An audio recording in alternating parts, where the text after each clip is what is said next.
Hi friends, in Planet Earth Dating, it's Sunday, July 29th, 2018. In both the Lynn Life and the Jamie Body Mind, the authorized souls remain only child souls from the deeper, denser dimensions, and all other souls from all other dimensions, as long as the souls are already living by all the Search for Truth rules given to the Search for Truth community by wiser minds above all of us. And those rules, of course, include looking up to wiser minds above, asking up, what now, in order to fulfill some facet of the soul plan, or to address some aspect of the larger efforts to create worlds that work in all dimensions and for all categories of sentience, no matter what anyone else does or doesn't do, since that's what our soul contracts commit us to doing. And there's always plenty to do. That's true. And of course then to do whatever it is that wiser minds above say to do. And the point is not whether or not that advice is on target or correct. The points are, first, that it's more likely to be correct than other sources of input. And secondly, until we actually just follow the advice, wiser minds above don't give it up. And so we're still being labeled or marked as resistant to the soul plan until we just do it. And there's only a couple of exceptions allowed, and one is a safety exception, but it's important to explain it properly to those who are sending in the instruction, or we're just marked as resistant to the soul plan. That's true. And the other exception is if there are conflicting instructions. One rule says do A, another rule says do B, the instruction is C. We can say, well, listen, what about, how do we resolve these conflicting instructions? That's true.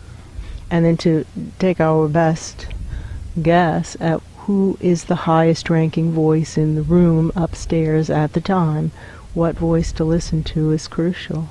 Asking the right questions and asking the questions of the right people matters a lot in creating an effective experience of sentience. For whom is the message? And why do you ask?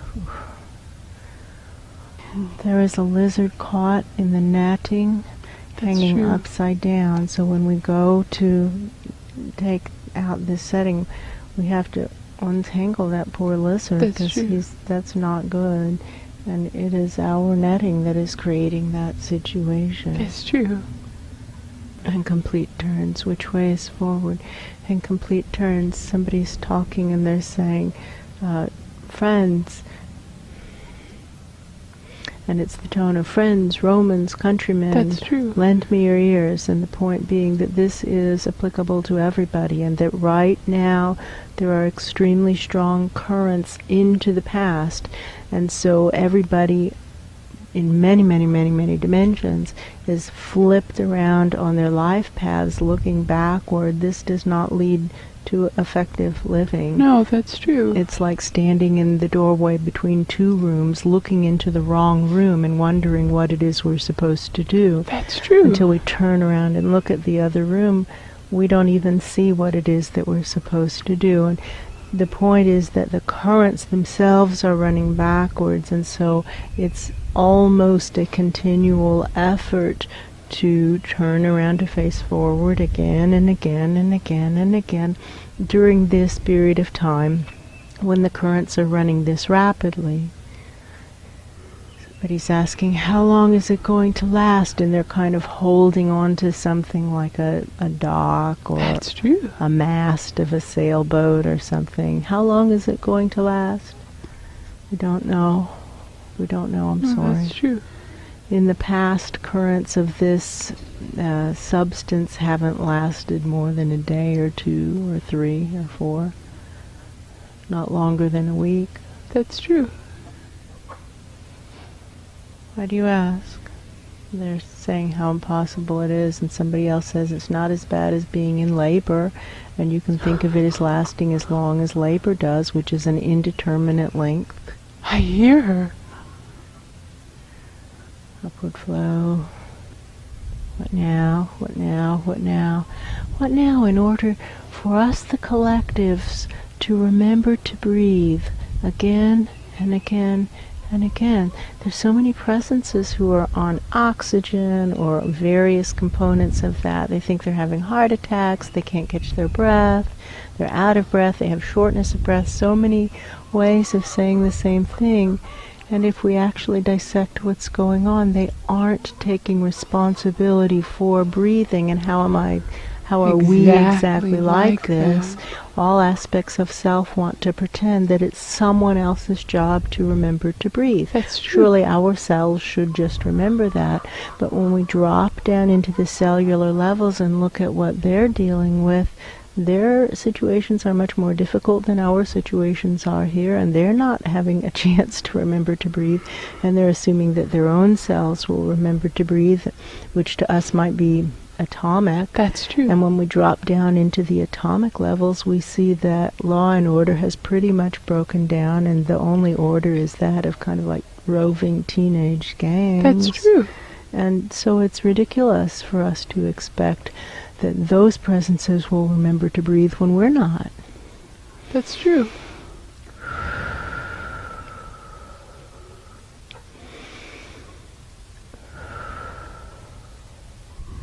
What now for us, the collective, to remember to breathe again and again and again and again, not just once, not just now, but now and now and now and now, throughout time. What now for us, the collectives, to remember to breathe again and again and again? Which way is forward? Does anything matter more than survival of the truth? Oh, there's an opening. That's true. Pumping up now. Now we can pump up some dead children and their environments from wherever Pan is working below. There are a lot of presences clustered around him who have been waiting for quite some time for a lift out of there, and we have not been doing our jobs adequately. That's true. Every time we see that build up, that means we've messed up somehow. What now to evacuate the even deeper, denser dimensions? Which way is forward? And does anything matter more than survival of the truth? And while you're at it, what now for us, the collective, to remember to breathe again and again and again?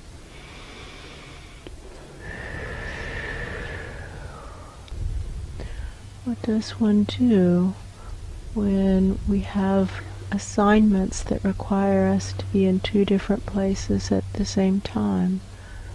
This is a perfect metaphor for the big work. That's true. There are assignments that we can only do right here.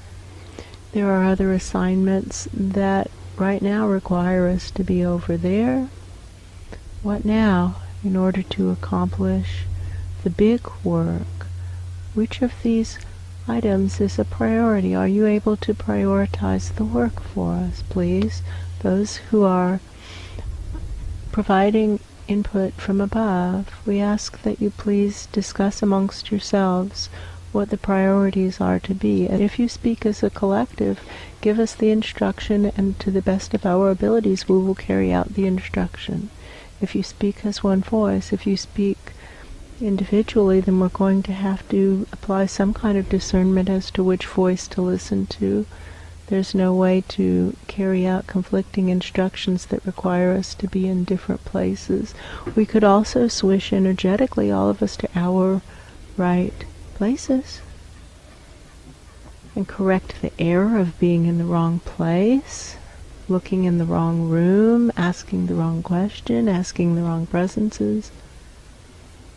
What now? What now? What now in order to remember to breathe again and again and again?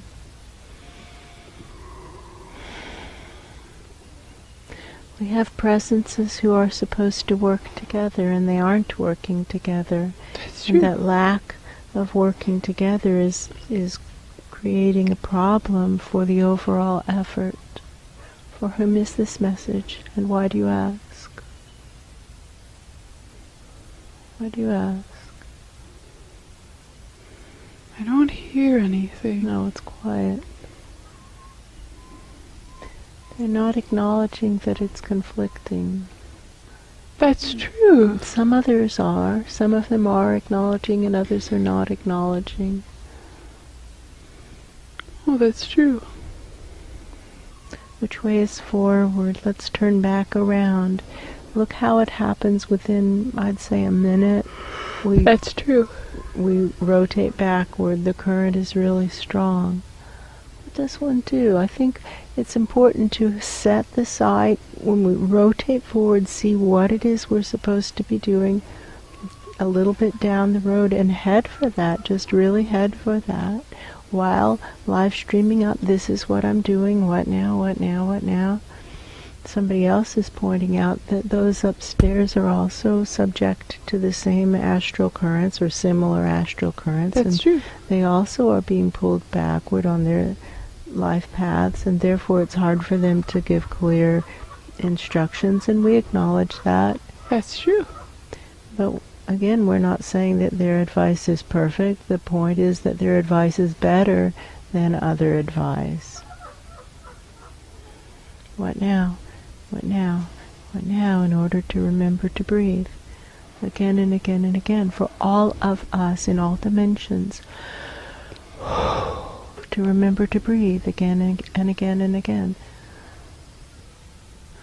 I hear someone who might be a very small presence who's talking about what it feels like when a very, very, very big presence is backward on their life path. Yeah. And when a very, very, very big presence is having trouble breathing. Yes. And this little presence is saying, what do we do? Right. I know what I'm going to do is I see a lizard tangled in our netting, and I'm going to let that lizard out. Yeah. Friends, we know this is a message. This poor little lizard started to go through the netting that is supposed to keep the hawks away from the chickens. And this lizard has gotten halfway through the netting, and now he's stuck. It's right around his hips. That's true. It's hitting his pelvic bones, or her pelvic bones.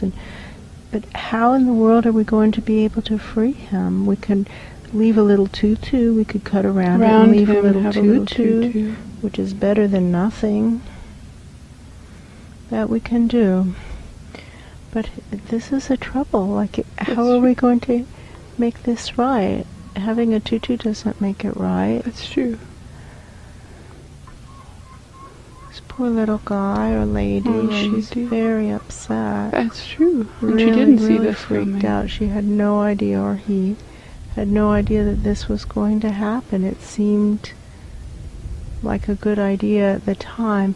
And how are we all exactly like this? How many of us have done things that seem like such a good idea at the time, and then we find ourselves trapped in the consequences of our choices? That's true. How are we exactly like this, trapped in the consequences of our choices? What are we supposed to do now? Those of us who have created this nightmare. This netting is supposed to be protecting chickens, and turns out to be a big hazard on the course for a lizard. What now? What now? What now? To create worlds that work in all dimensions and for all categories of sentience. And for whom is this message? And why do you ask?